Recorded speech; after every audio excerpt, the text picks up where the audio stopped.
그래서 바울은요, 우리가 바라보는 이 시선하고 많이 다른 것 같습니다. 만약에 여러분이 바울과 같은 일을 당했어요. 사람들이 막 여러분 때려 죽이려고 그러고 몰려오고 억울한 일을 당합니다. 그럼 여러분은 울겠지요. 여러분 울 거예요 아마. 두려워하거나 공포스럽거나 아니면 당장 누구한테 카톡을 보내거나 그랬을 겁니다. 근데 바울은 이 일을 어떻게 접근하나? 죽을 일이 아니라 복음 전할 기회로 보는 거죠. 이 일을 죽을 일이 아니라 복음 전할 기회로. 이건 충격입니다. 웬만한 사람이면 야, 죽을 일이야. 이거 눈물 나. 하나님 나 왜 괴롭게 하시지? 욕 같은 사람은 그랬겠죠. 근데 바울은 어떻게 했어요? 복음 전할 기회다 이거는. 천하의 찬스다. 어떻게 이 유대인들 이렇게 많은 수만 명 모아놓고 내가 할 수 있겠나? 두들겨 맞고 끌려가는 순간에도 이걸 생각해낸 것이죠. 왜 그래요? 복음으로 충만하니까. 사명으로 충만하니까. 여러분 우리는 죽을 때로 보는데 바울은 복음 전할 때로 보는 것이죠.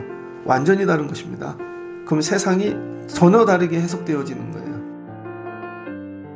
오늘 바울이 하는 일, 모든 사람들 앞에 서서 나 예수 믿는 사람이야. 당당함, 압도하는. 한 사람이 수만 명을 압도합니다. 한 명의 이게 카리스마죠. 하나님 주시는 은혜죠. 당당하게 일당으로 세상을 감당할 수 있는 이런 좋은 군사가 되라는 거예요. 나 믿음 생활 왜 하나? 세상을 이기려고, 세상을 지려고 가는 게 아니라, 그래서 세상이 감당할 수 없는 사람이 되어지는 것이죠. 이게 바울인 것입니다. 그러니 이 빌립의 이 내 딸 예언하는 애들은 울고, 그죠? 예언한다는 사람들 전부 가지 말라 그랬어요. 세상을 감당할 수 있는 믿음이 아닌 것입니다. 그건 방구석에 있는 믿음인 거죠. 방에서 예언하고 우리들끼리 예언하고 그거 어디다 써먹어요? 예언은 맞아요. 근데 쓸 수 있는 군사가 아닌 것이죠.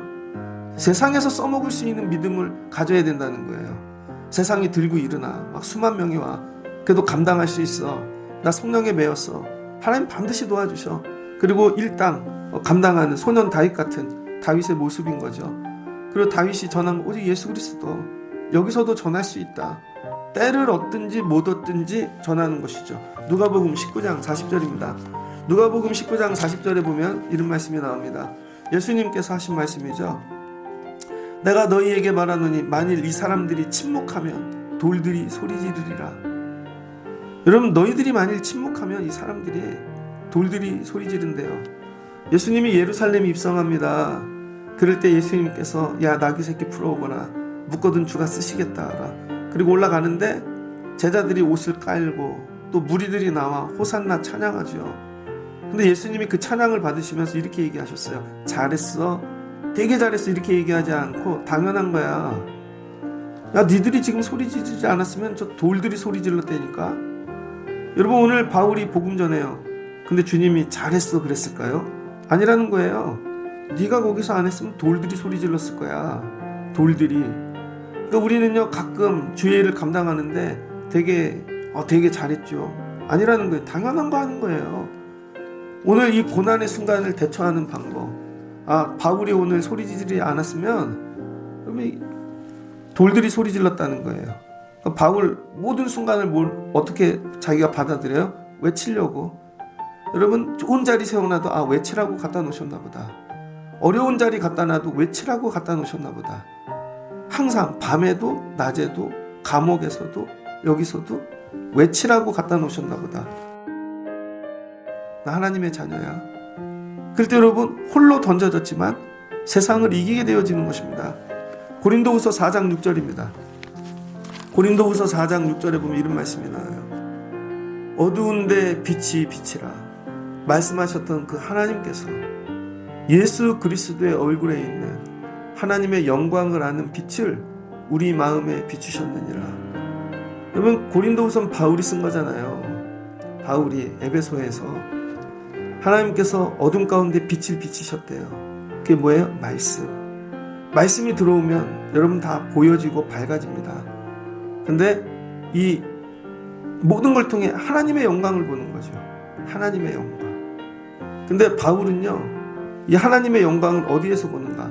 처음엔 말씀이었다고요. 근데 나중엔 예수님의 얼굴을 통해 하나님의 영광을 본대요. 예수님의 얼굴.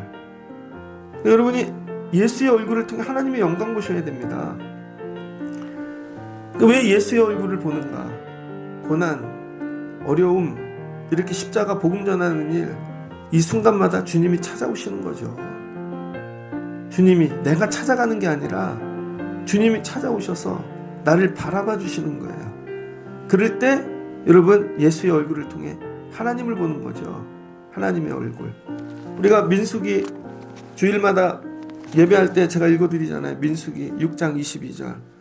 여호와께서 모세에게 말씀하여 이르되 아론과 그 아들들에게 말하여 이르기를 너희는 이스라엘 자손을 위하여 이렇게 축복하라.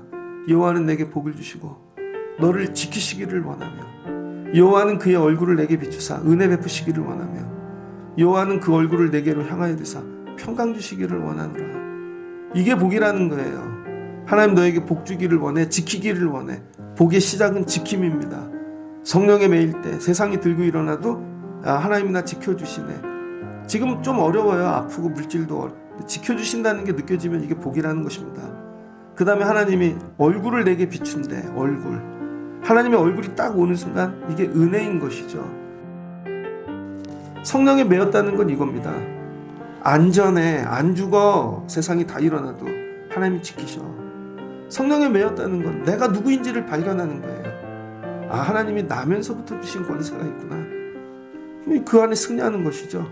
이렇게 성령에 매여 여러분 세상에 들어가 여러분을 두르고 공격하고 쓰러지게 하는 것들을 여러분이 작고 보잘것없는 존재인 것처럼 느끼게 그걸 풀으시고 성령에 매여 주신 권세를 갖고 승리하실 수 있는 여러분들 되어지시기를 주의 이름으로 축복합니다.